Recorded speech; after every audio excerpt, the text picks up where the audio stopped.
Assalamualaikum warahmatullahi wabarakatuh.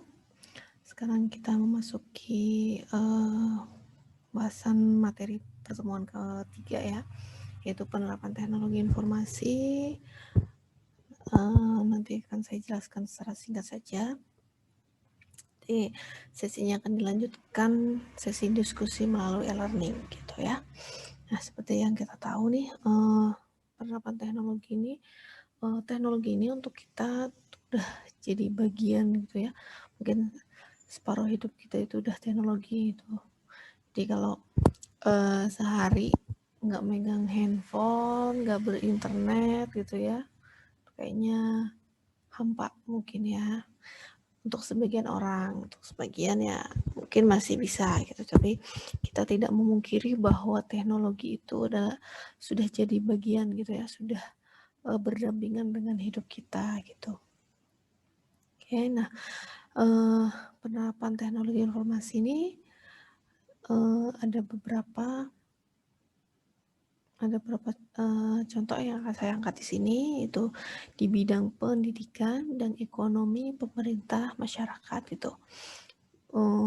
Sebenarnya tidak hanya 4 bidang ini gitu kan, banyak, ada bidang kesehatan, ada bidang mungkin infrastruktur, bisnis dan segala macam gitu ya. Cuman di sini saya ambil ada 4 contoh, nanti untuk selebihnya kalian bisa cari sumber lainnya gitu ya. Nah, yang pertama itu bidang pendidikan. Nah, di bidang pendidikan ini peranan komputer dalam bidang pendidikan menurut Robert Taylor itu ada 3 gitu. Yang pertama sebagai tutor. Tutor itu apa? Sebagai pengajar. Jadi pengajar melalui pendekatan pengajaran berbentuk komputer gitu. Contohnya kayak sekarang itu kalian belajar lewat YouTube, lewat Google, cari tutorial gitu ya. Kalau dulu mungkin kita panggil guru, terus atau kita les privat di tempat privat gitu, atau les di tempat privat, lembaga privat, atau bisa gurunya kita panggil, kita belajar gitu. Tapi kalau sekarang kita sudah bisa belajar melalui media komputer gitu.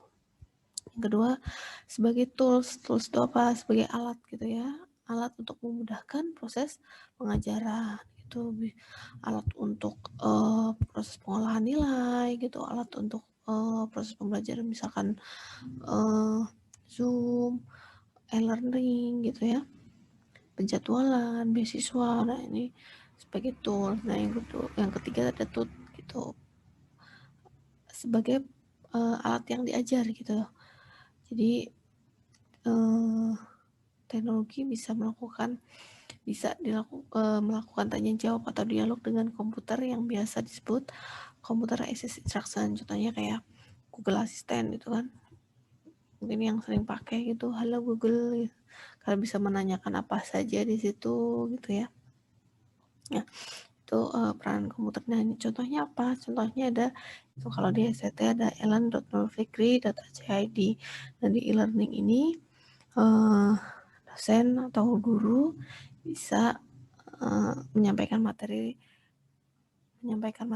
memberikan kuis, melakukan penilaian, melakukan diskusi gitu. Dan begitu juga mahasiswa atau siswa gitu ya, bisa mengambil materi kapan saja, bisa mengikuti kuis di situ, melakukan diskusi dengan tanya jawab dengan guru atau dosen gitu ya.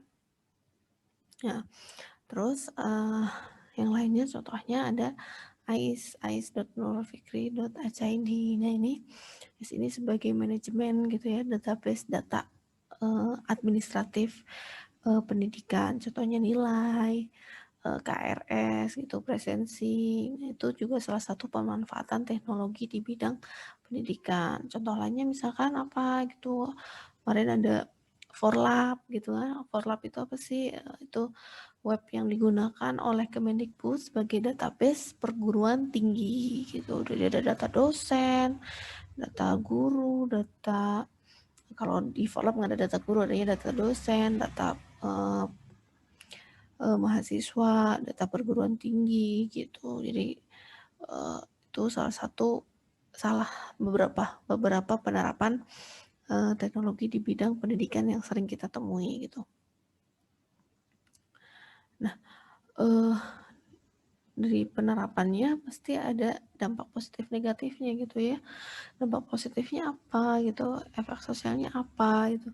Dari perkembangan teknologi itu untuk dunia pendidikan, eh, ini untuk dampak positifnya, ya informasi yang sekarang itu kan lebih cepat gitu, cepat berkembang, cepat beredar gitu. Nah, dengan adanya teknologi kita bisa mengakses informasi tersebut dengan mudah dan dengan cepat pula gitu ya. Jadi kalau misalkan ada informasi yang kita butuhkan, kita tinggal cari di Google atau cari di YouTube mungkin sekarang gitu kan, udah banyak tutorial-tutorial pendidikan gitu ya. Nah, jadi dengan adanya teknologi membantu kita mengakses berbagai ilmu pengetahuan juga. Terus inovasi perkembangan e-learning juga ini membawa dampak positif gitu ya. Jadi dengan adanya e-learning, kita bisa mengakses materi kapan saja, kita bisa belajar kapan saja. Jadi walaupun misalkan nanti kalian udah semester 2, semester 3, terus ada materi semester 1 yang pengen kalian akses lagi, itu uh, kalian mudah mengaksesnya gitu. Jadi tidak perlu, misalnya kalau dulu kita catat di buku gitu ya, kita cari buku ternyata bukunya dimakan rayap dan segala macam gitu ya. Nah, sekarang dengan adanya e-learning, materi-materi yang sudah di-upload ke e-learning kita bisa akses kapan saja gitu. Nah, terus ada lagi dampak positifnya apa? Dari perkembangan teknologi ini kita bisa belajar tanpa harus bertemu dalam satu ruangan gitu. Contohnya kita menggunakan teleconference, kita bisa belajar dosen di mana, mahasiswa di mana, kita bisa belajar dalam waktu real time gitu. Nah, itu beberapa dampak positifnya gitu ya. Jadi tanpa harus bertatap muka nih, kita masih tetap bisa belajar gitu. Nah, untuk dampak negatifnya apa? Dampak negatifnya contohnya adanya pelanggaran atau plagiat gitu ya, pelanggaran terhadap hak atas kekayaan intelektual HAKI. Nah, contohnya kayak misalkan kalian dapat tugas nih, pembuatan makalah, kalian mencari sumber di Google, nah nemu nih, ini pas nih sama pembahasan yang akan saya angkat, terus kalian kopas, tanpa kalian edit, tanpa kalian rubah, tanpa kalian mencantumkan sumbernya, itu adalah salah satu pelanggaran terhadap haki gitu kan, karena itu karya orang lain gitu, tapi kalian mengklaim sebagai karya kalian. Itu juga salah satu dampak negatifnya gitu. Sekarang banyak marak terjadi plagiat seperti itu gitu ya. Nah, contoh lainnya dampak negatifnya seperti yang terjadi di masa sekarang, pembelajaran online itu kan tidak hanya dilakukan di perguruan tinggi, tapi di sekolah gitu ya, di SMA, SMP, gitu, sampai playgroup. Dampak negatifnya apa gitu? Untuk yang di bawah umur ini sangat rawan gitu. Jadi tanpa ada pengawasan orang dewasa atau orang tua, itu akan apa ya, tidak bisa memanfaatkan gitu, karena kan anak di bawah umur belum bisa berpikir ya menggunakan untuk yang positif dan yang negatif gitu. Jadi misalkan lagi proses pembelajaran nih, yang handphone, orang tuanya sibuk karena WFH gitu ya, sambil kerja, nyambi kerja, tiba-tiba tidak buat belajar tapi buat main game, buat nonton YouTube gitu ya. Jadi salah satu dampak negatifnya juga gitu. Dan dampak negatif yang lain juga, pembelajaran online ini mungkin buat beberapa orang kurang efektif gitu. Kenapa kurang efektif? Karena misalkan keterbatasan internet, kesenjangan digital, itu juga salah satu dampak negatifnya gitu. Tidak bisa mencakup dari semua kalangan gitu.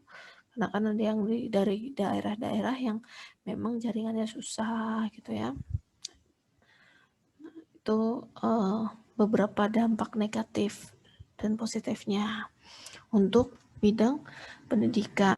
Oke, nah selanjutnya penerapan teknologi di bidang ekonomi. Nah, sekarang teknologi informasi itu udah ngubah cara hidup masyarakat gitu ya, tanpa kita sadari.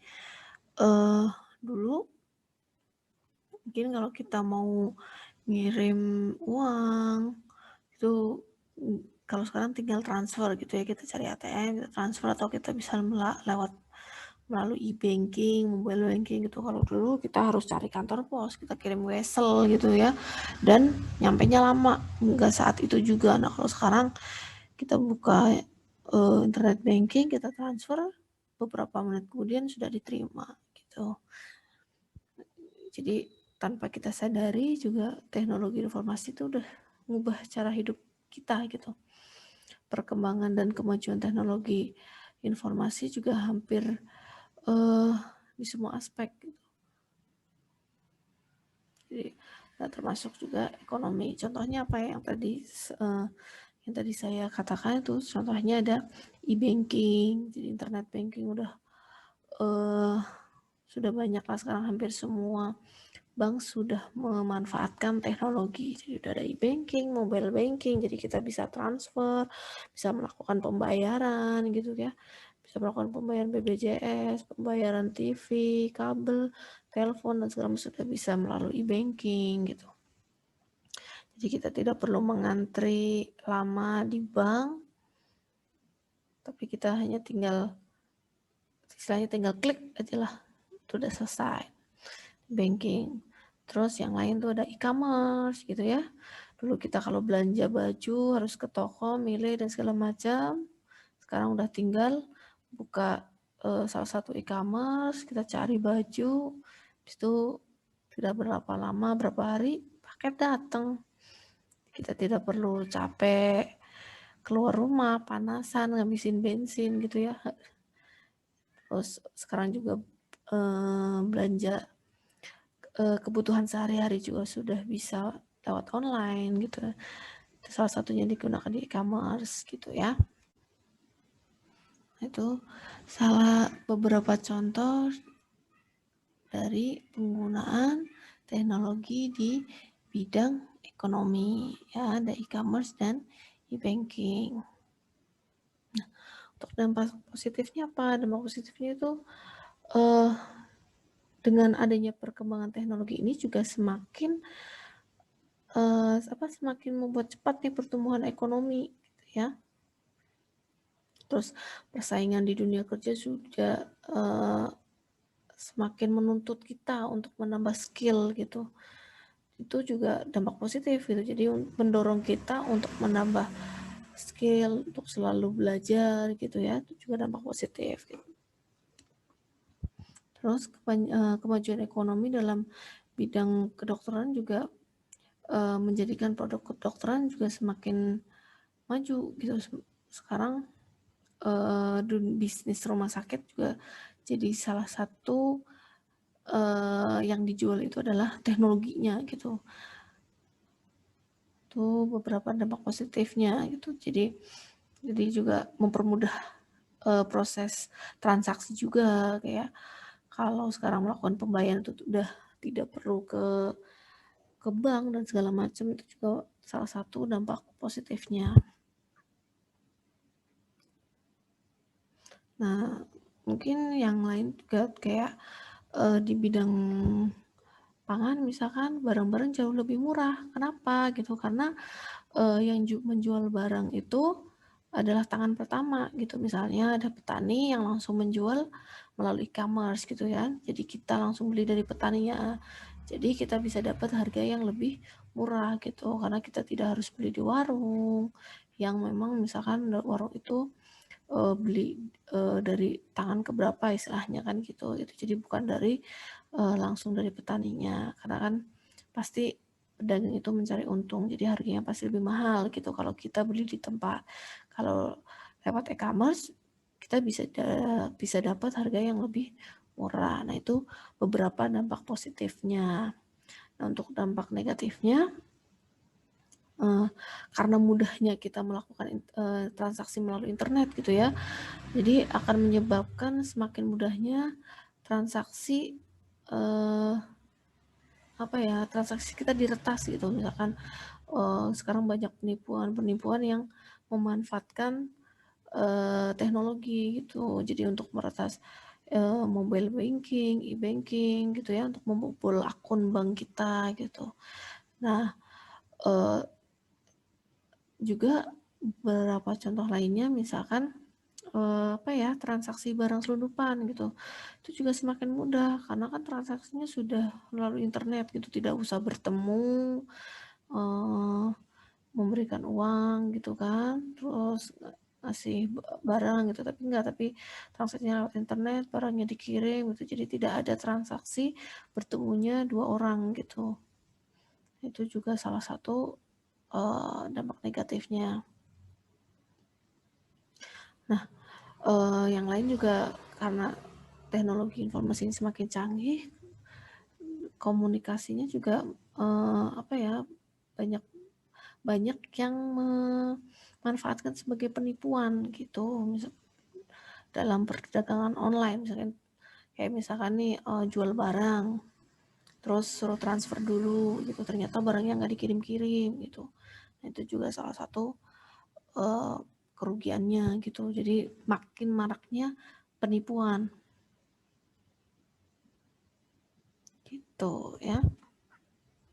Nah, itu beberapa dari penerapan teknologinya. Oke, selanjutnya berarti di bidang pemerintahan gitu ya.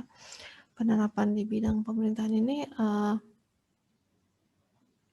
terbagi menjadi 3 bentuk gitu. Ada governance to citizen atau hubungan antara pemerintah dengan masyarakat, terus governance to business, hubungan antara pemerintah dengan bisnis.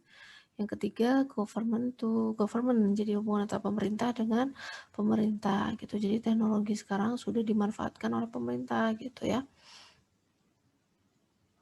Nah, konsep e-government ini mengacu pada penggunaan teknologi informasi dan komunikasi oleh pemerintahan.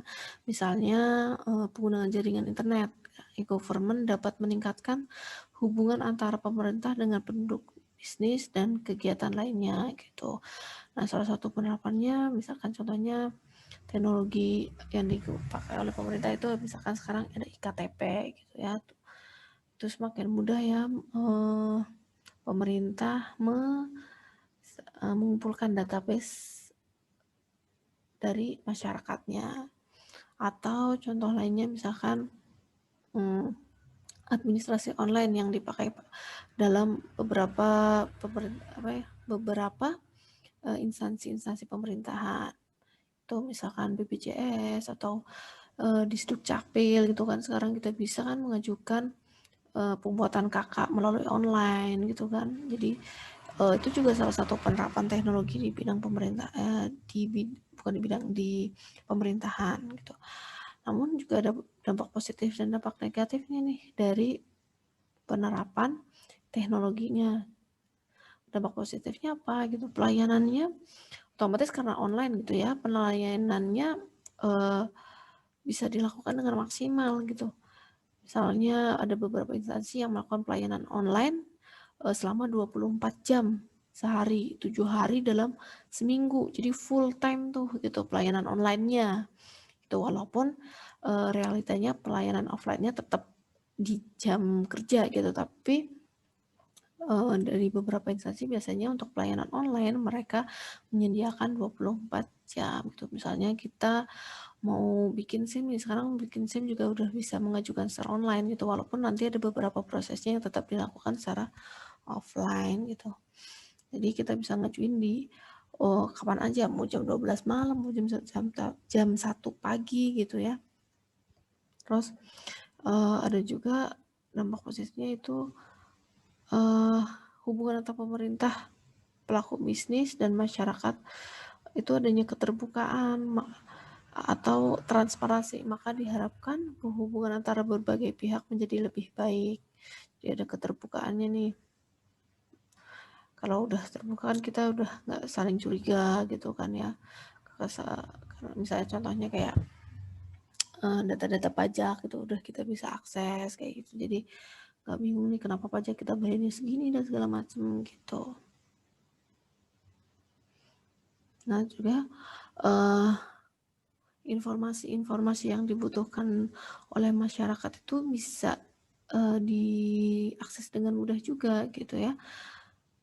Misalkan contohnya kayak data-data tentang sekolah, terus eh, data BPJS, data KK itu kita udah bisa akses secara online gitu.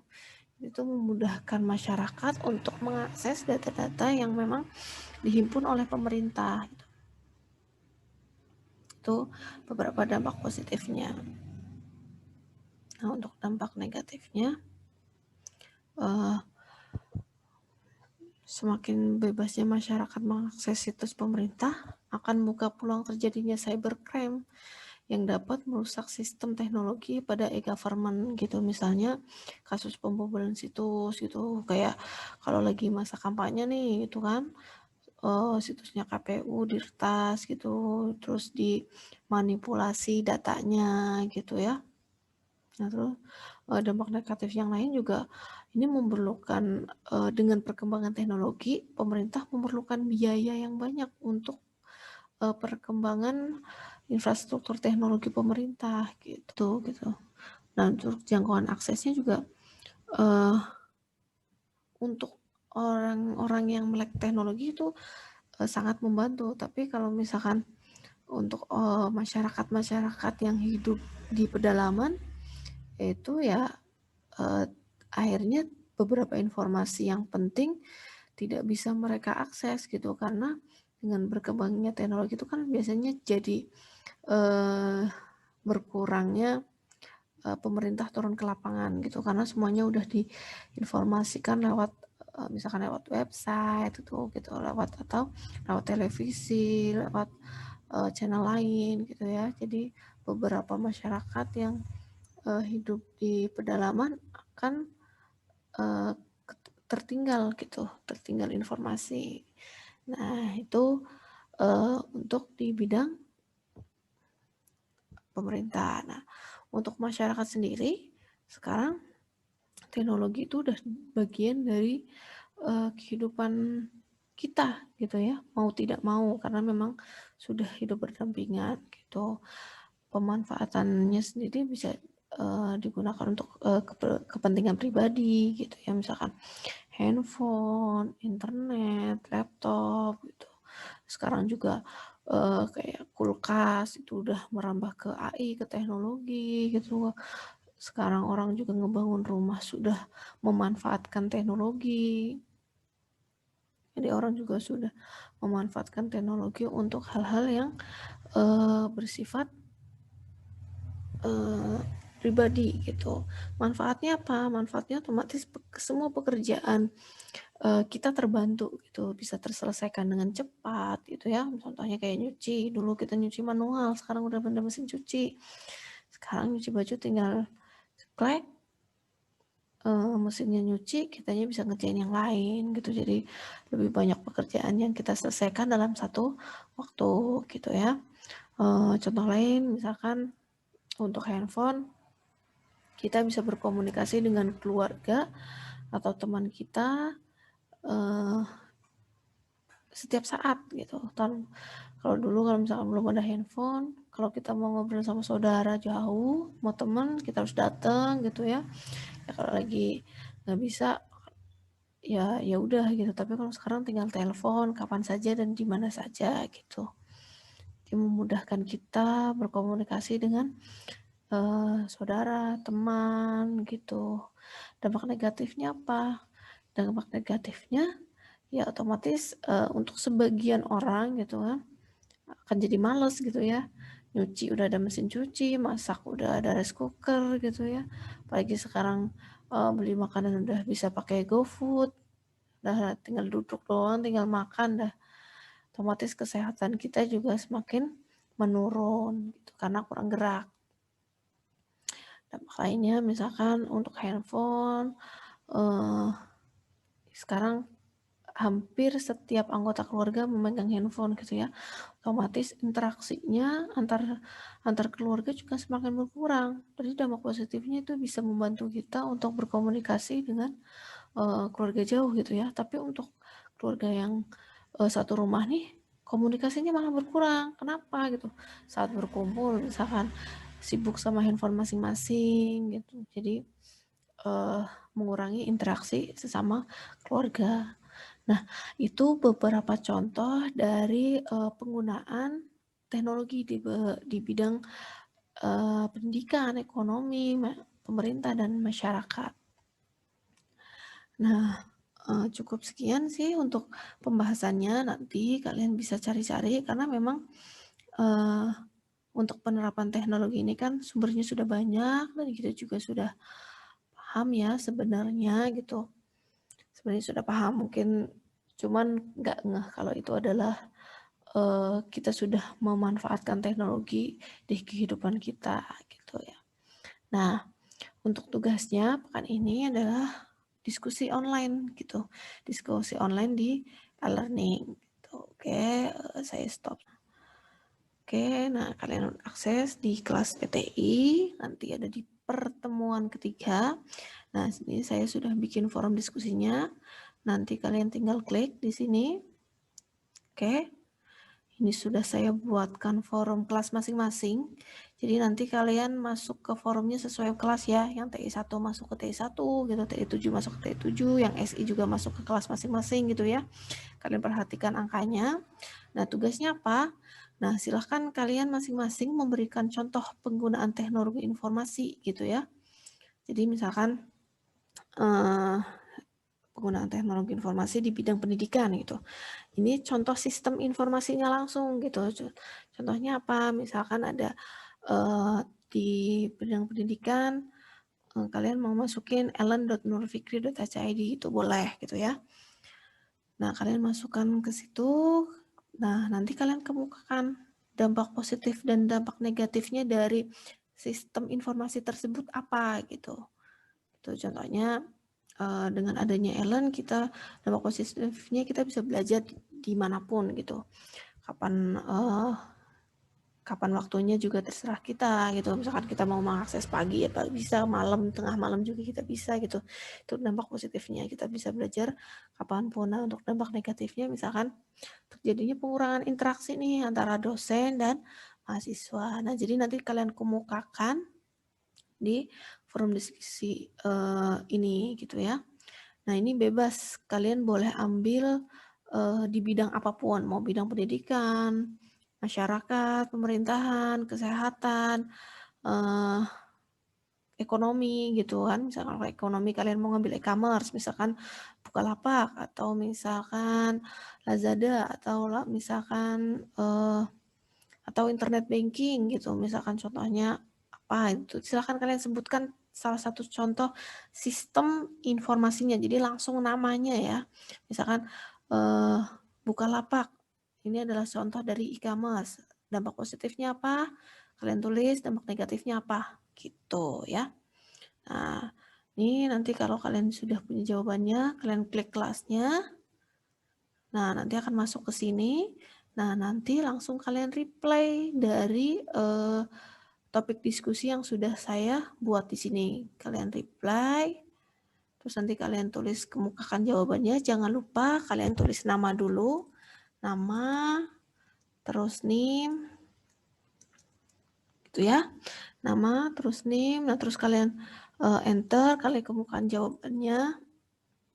Misalkan ellen.nurulfikri.ac.id contoh dari e-learning gitu ya. Terus dampak positifnya apa? Dan nanti kalian tinggal tulis dampak positifnya apa. Selanjutnya dampak negatif. Nah, kalau sudah kalian tulis, nanti kalian tinggal post forum. Nah, continue. Nah, ini nanti langsung akan terrecord di sini gitu ya. Jadi nanti jawaban ini yang akan saya nilai dan sebagai acuan presensi kalian gitu ya. Jadi nanti kalau ada yang mau ditanyakan silahkan dilanjutkan lewat WA. Untuk tugasnya nanti kalian bisa tonton video ini sampai selesai gitu ya. Kalau masih ada yang mau ditanyakan bisa langsung lewat WA gitu. Oke, untuk pertemuan ketiga cukup sekian. Terima kasih. Mohon maaf kalau banyak kekurangan. Dari saya, wassalamualaikum warahmatullahi wabarakatuh.